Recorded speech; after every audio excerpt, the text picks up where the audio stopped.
Зарим нэг олигархууд энэ уулыг ам амаар навдгаа одоо болмоор байна. Энэ дөрвөн уулын дундх энэ алга дарамга жижигхэн газар чинь ерөөсө цементэн шугуу болж дууслаа. Тэгэл тань талаа ашиглаад энийг хідэн сул чөлөөтэй газруудыг барьж аваад аялал жуулчлал нэртэй ингээд хувьдаа бизнес эрхлээд ашиг болоод ингээд хоосон байлгаад баймааргүй байна. Энийг одоо яг одоо чөлөөж өг. Зарим нэг хүмүүст би хандаж хэлж байгаа шүү. Хатуу хандаж хэлж байгаа шүү. Би энэ хэн гэдгийг мэдж байгаа шүү. Айтайхан байгаа. За өдрийн мэнд та бүхэнд энэ өдрийн мэндийг хүргэе.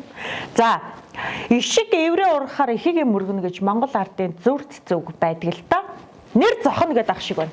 Уулын ам ярьж гин, газар ярьж гин тийм ээ.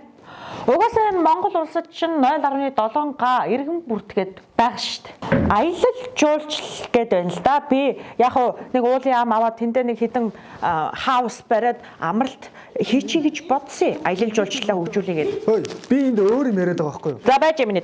Төсөв нь гаццсан юм л да тэр хауснуудын амралтын. Тэгээд тэр газар чи ерөөсөө онгон тагшнараа байж байгаа. Нэг татаад унж болно л доо манайхаа. Нэг үхрийн ивэр доргвол 1000 үхрийн ивэр доргино. Бүгдээрээ энэ амтай ер нь бол холбоотой шүү. Гадаадуудад тэр хятадуудад газараа өмчлүүлж өгсөн хүмүүсийг л дурдж ярмаар л байна л да. Чи дугуй байж юм нэ дөө. За энэ одоо бөөнөр өстө онгоогч хэрж явах шиг байна л да.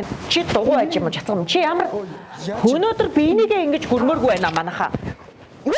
Энэ араа та нар харсан уу? Энэ иргэн хүний үгийг хэлэхгүй ийм ёс зүйгүй би өнөөдөр энд хуралд оролцохгүй. За чам шиг муу жацгаа. A few moments later. За Яаж хийх чи? Гойд ярьсан уу? болж гин миний дөө. Өстой болж гин. Яг зөв энэ шиг л ингээл дайраа даймаар байна. Ерөөсөө тийм ээ.